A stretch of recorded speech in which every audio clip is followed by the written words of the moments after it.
From the Times and the Sunday Times, this is The Story. I'm Manveen Rana.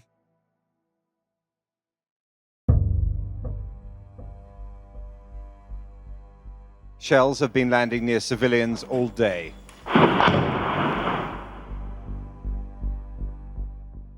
Over 30 years ago, Serb nationalist forces besieged the city of Sarajevo, subjecting residents to daily shelling and sniper attacks while cutting off food, power, and water supplies.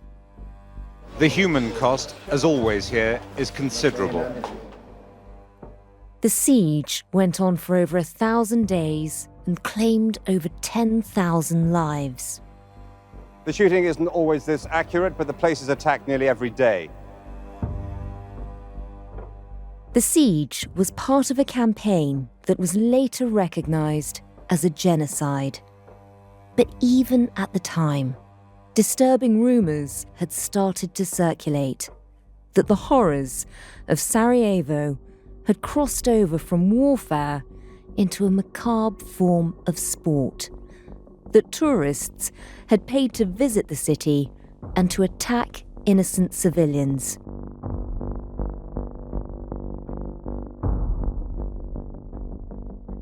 In 1995, an Italian newspaper reported on holidays in Bosnia, manhunting included. In 2007, a US Marine recalled seeing tourists shooting in the city. These were whispers, too dark to dwell on, but they didn't disappear. Last November, 3 decades on, Italian prosecutors announced that they were looking into what had happened. Prosecutors in Milan have opened an investigation into Italians who allegedly paid members of the Bosnian Serb army for trips to Sarajevo so that they could kill citizens during the 4-year siege of the city in the 1990s.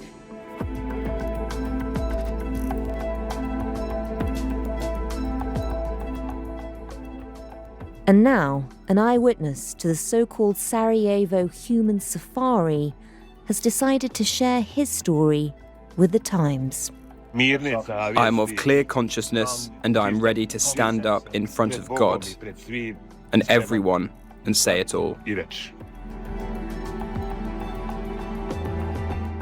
So what evidence is there of war tourism during the Bosnian War?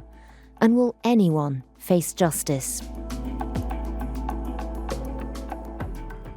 The story today, a human safari in Sarajevo.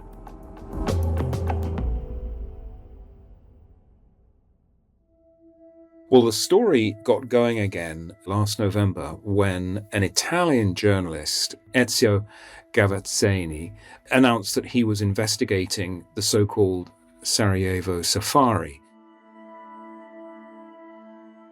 That's Tom Kington, Italy correspondent for The Times, who's been taking a closer look at what happened in Sarajevo 30 years ago. And that in turn triggered an investigation by Italian magistrates who decided to reopen the file and get stuck in again. Is it just because the journalist is Italian that it's happening in Italy now, or was there an Italian role in the safari?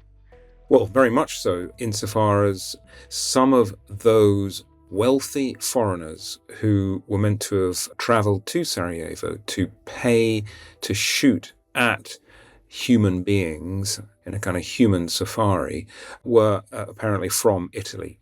So that is what has triggered the Italian investigation. At the same time, reports are that people from other countries were involved, including even British people.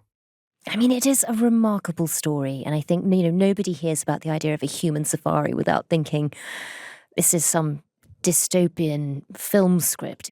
For you, when did you first hear the rumours that this had actually happened? I had not heard about this prior to last November. Since then, looking into the matter, I have realised that rumours and reports were swirling around almost ever since the end of the war in the 90s. If you look back, you'll see that people were popping up and saying, OK, I think this happened. And It's interesting from a journalistic point of view to try and understand why this didn't reach the kind of critical mass that it's reached now in terms of coverage, in terms of people looking into it. And I think it's partly because we're talking about a period, the late 90s, when perhaps not everything was online and not everything was Googleable. And so if one person stood up and said people were shooting at humans, it wouldn't just sort of become viral as it has of late. And also, I think that it's taken a formal investigation by these Italian magistrates to give it a peg, if you like, to give it a grounding so that people really do start wanting to talk about it. Do you think it's one of those stories that seems almost so outlandish that it feels more likely to be a conspiracy theory, sort of urban legend, rather than something that really happened and can be investigated? I think that's definitely true. I think that perhaps some of the skepticism about this story over the years has been that it's just too outlandish. It's too crazy to be true. And again, a formal investigation has the effect of kind of rooting it in reality. So people are thinking, well, let's see what happens, because if it is true, then perhaps these magistrates will get to the bottom of it now.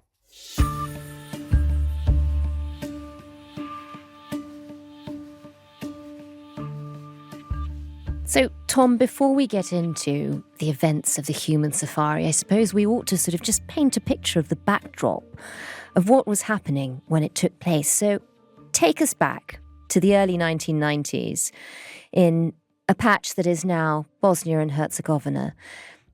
Just remind us of why war was raging.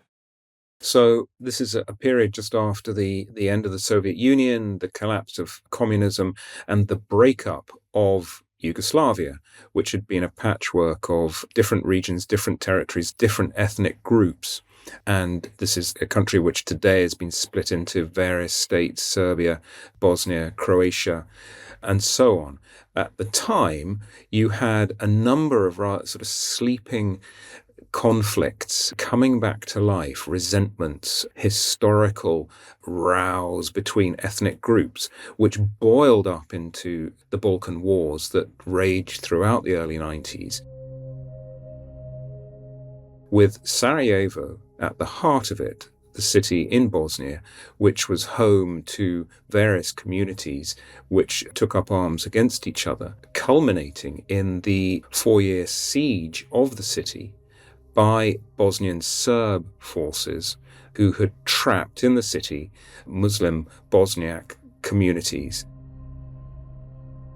And this was quickly going to turn into, I think, the longest siege, military siege in the 20th century, given that Sarajevo is surrounded by hills and the Serbian forces were pounding the city from all sides, preventing people from getting out, leading to over 11,000 deaths. It's basically an ethnic cleansing. This is an attempt to get rid of a lot of the Bosnian Muslim population who were holed up in this siege. Just describe how bad things got. It was so peculiar, I think, because this was all happening before the world.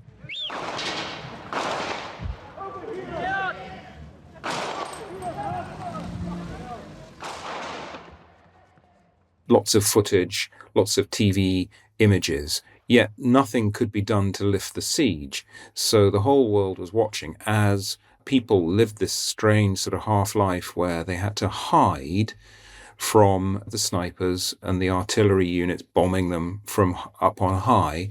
They were being shot at from a kilometre away. So, you wouldn't see the people who were killing you, but you would know that you'd have to avoid certain streets because they were in the line of fire.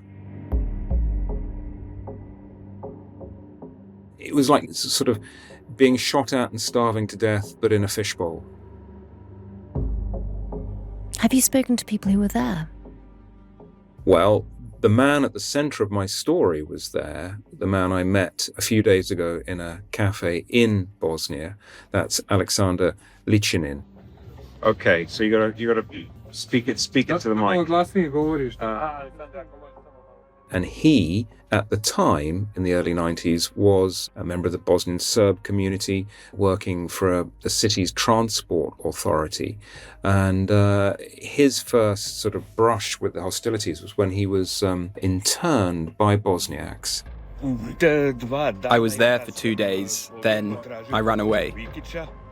Managed to escape and fled to a Serb-controlled neighborhood, Jerbovica, in Sarajevo.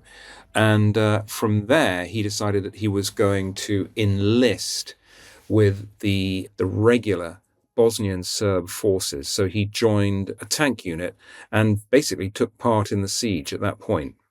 And when you met, I mean, just describe him. What sort of a character is he?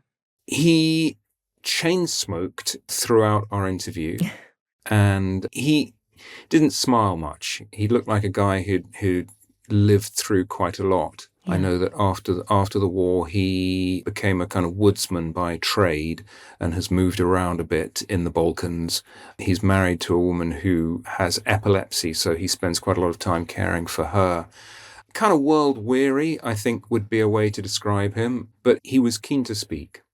You described how during that siege of Sarajevo, he'd joined the Bosnian Serb forces. That must have been an extraordinary thing to experience. What were his memories of it? The way he tells it, he was behaving as a kind of regular soldier. Nobody from my unit, I can confirm. Nobody has committed any crimes. Because we protected the Muslims and Croats and all other nations living in Grubavica, so nobody could harm them. And he was up at the Jewish cemetery, which is on a hill overlooking much of the town, with his unit, receiving coordinates as to where to fire into the city below. There were a number of militias operating in the area at the time. I mean, just tell us a bit about the landscape on that side, the people who were creating the siege. So he's up at the Jewish cemetery, and he's talking about how about 200 meters away in the cemetery is a militia, and that's the Novo Sarajevo Chechnik detachment, so-called, run by a man called Slavko Aleksic. Aleksic had his own unit. He was a paramilitary unit and was not under any control of the Serb Republic. So you've got this regular Serb forces, but also this Serbian militia up there. They're sort of sharing the space. My flat, which they gave me, which was next to the graveyard, it was 200 meters away. I could see them. According to Lichinin, they weren't really having much to do with each other. He says that Aleksic was sort of running a different kind of campaign. They were a paramilitary unit who did whatever they wanted to. They killed civilians. They wanted to peer pressure us into becoming like them. Nobody could really control them. And Aleksic was driving around in a jeep with a human skull mounted on the bonnet, wearing a UN helmet. Oh, wow. So that gives you an idea of the sort of, the fervor that Aleksic and his men had for combat and for killing their enemies. And the man you're speaking to in this cafe, Lichanen, what was his connection with this militia? You described them in the cemetery. They're watching each other, but not really interacting very much. How did that relationship play out? What was he able to see? So Lichanen has said that he didn't want to have much to do with Aleksic and his men because he objected to the way they were going about the siege.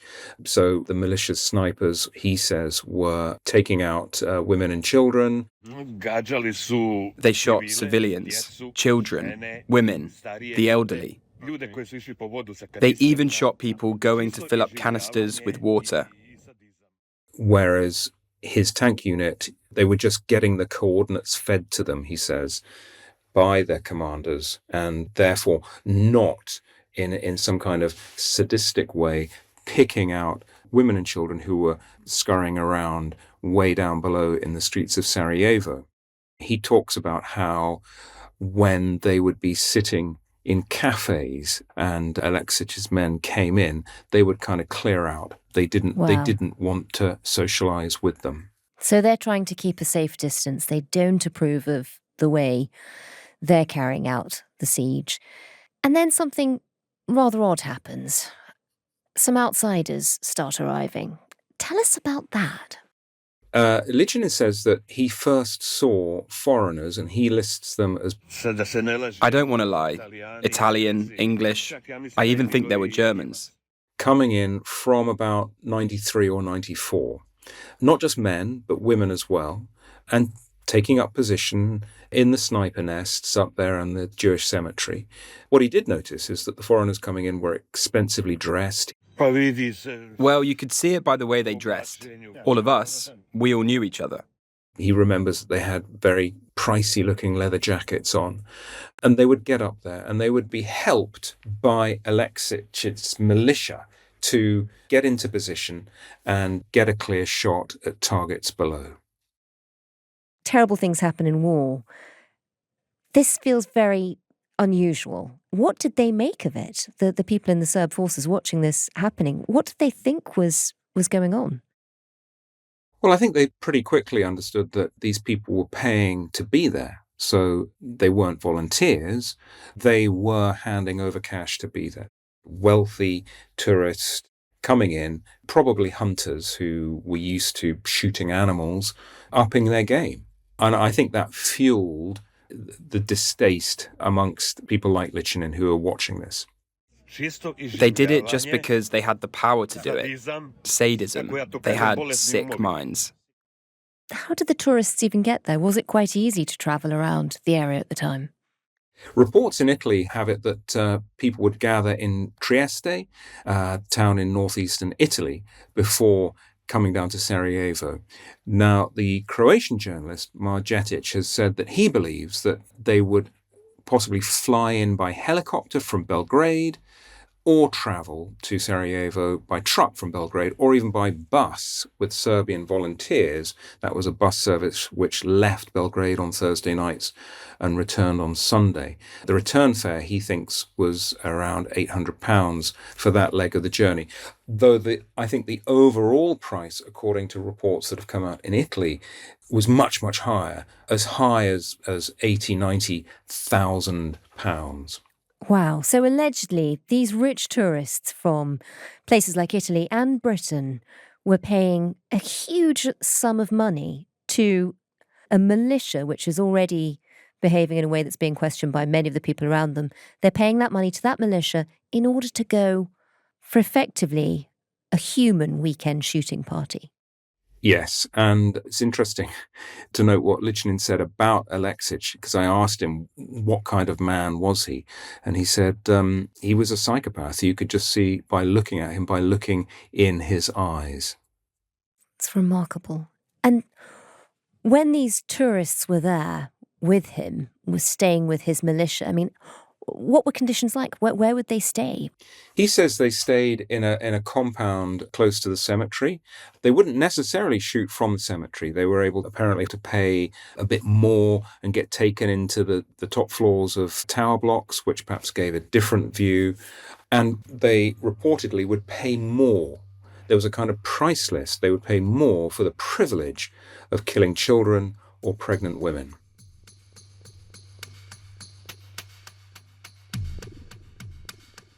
That's so horrifying. It's almost unbelievable. Do we know how this played out on the ground? Because, as you mentioned, 11,000 people died in that siege. Do we know if these tourists really were able to kill people? We don't. And of course, people who were shot and perhaps wounded will never know who they were shot by. Although there are reports of people shooting, we don't know anything about necessarily who they shot. And did the shootings go up while they were there? Independent reports have suggested that there was more shooting at the weekend. Now, that gels a bit with these reports of the foreign tourists coming in at weekends, suggesting that there was a kind of, a bump in traffic at that point. And so weekends were a lot more dangerous for people down below. And Tom, how long did this go on? How long were these human safaris being run?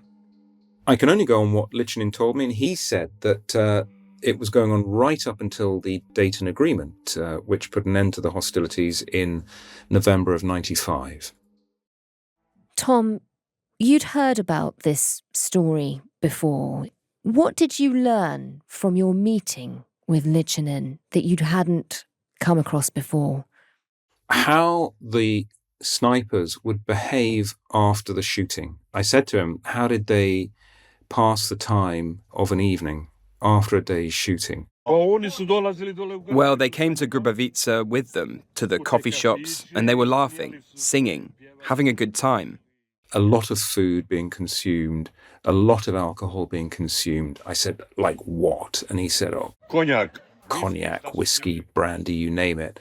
What were they eating? And he said, roast pork, roast lamb, really getting stuck in. And late night sessions, they would turn up, he said, at about 6 or 7 in the evening and stay on until 5 in the morning, singing and laughing. Celebrating a day of shooting. Exactly.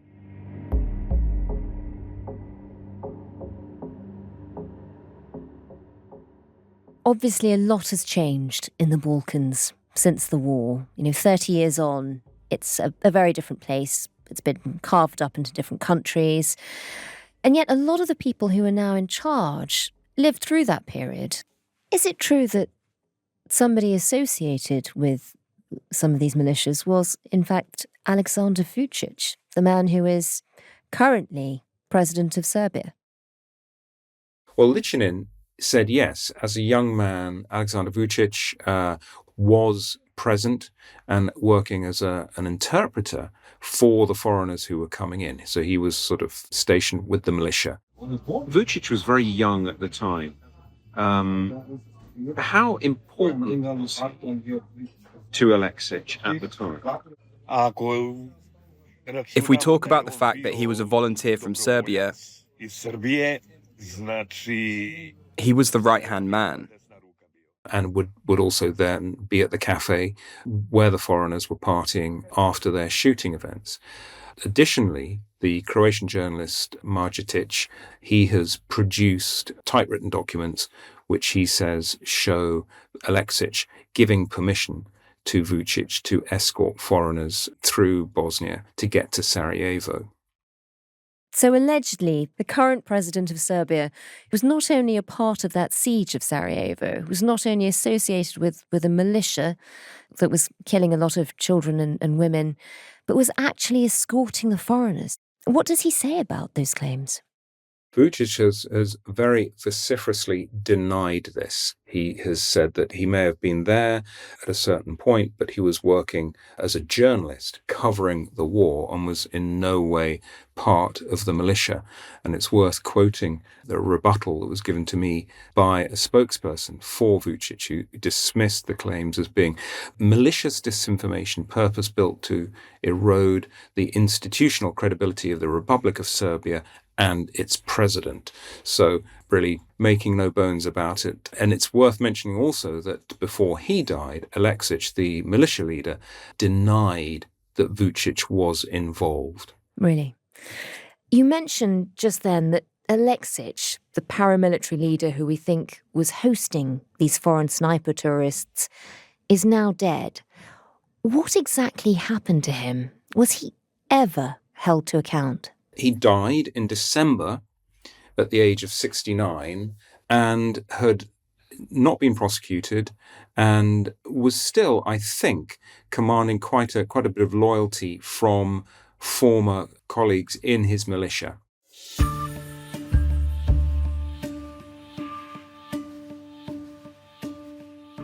Why is the man you were speaking to in the cafe, the witness really to a lot of the horrors of what unfolded there, Litchinen, why is he speaking up now?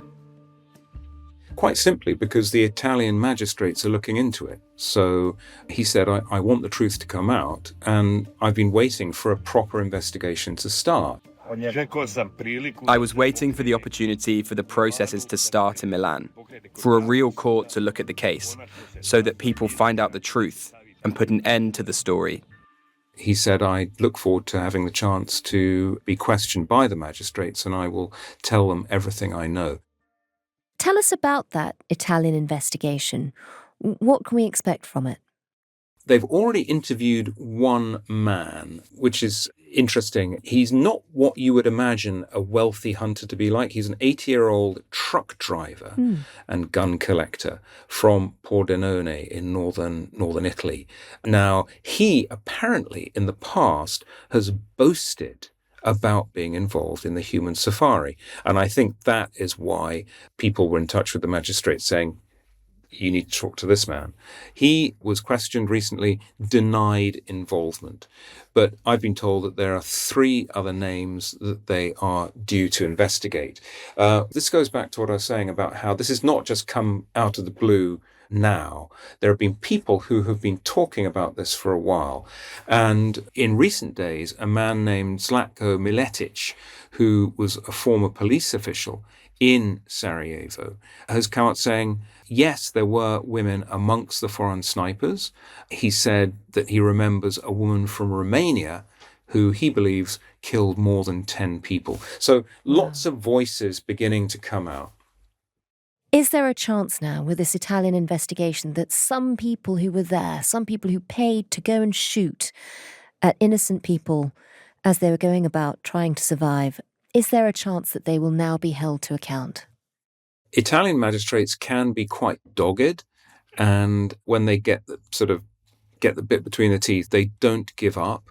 And so I think there is quite a good chance that if this really did happen, and if people are still alive, we should get something. Bear in mind that they will probably focus on the Italians, so it may be left to investigators in other countries to follow their lead if they do hit pay dirt.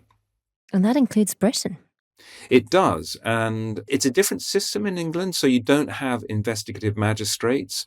So perhaps the sort of level of proof would need to be higher for things to start getting going in the UK, but let's see what happens.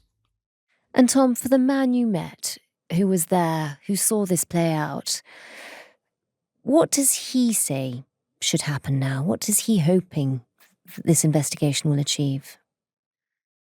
He told me that he wants justice done because he thinks that this has cast a bad light on his community, yet it should be pinned on individuals. I would love to see Vucic in a cage and all of those criminals. And that would leave him, I think, also with a cleaner conscience, given that he has been sitting on this for so many years. I am of clear consciousness, and I am ready to stand up in front of God and everyone and say it all. What are the scars of having experienced all of that 30 years ago for him? He said, my wife tells me that I have nightmares. I wake up in the morning, I don't remember them, but she says that they've been pretty horrible nightmares. And he then said, just before I left, he said, I don't think that any of the foreigners who came to Sarajevo to shoot at people will be suffering from nightmares. He thinks they just enjoyed it. I guess so. The way he put it was that they simply had sick minds. I mean, they were all sick minds.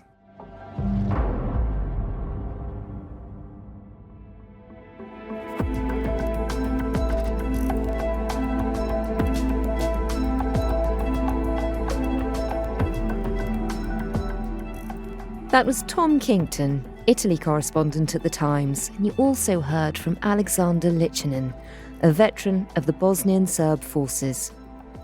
The producer today was Sophie McNulty. The executive producer was Kate Lamble. Sound design was by Tom Birchall, and theme composition was by Mal Lassetto. Aleksa Antic was our translator, and Harry Stott provided the voiceovers. Do send us an email at thestory@thetimes.com about this or any other subject. Thanks for listening. We'll be back tomorrow.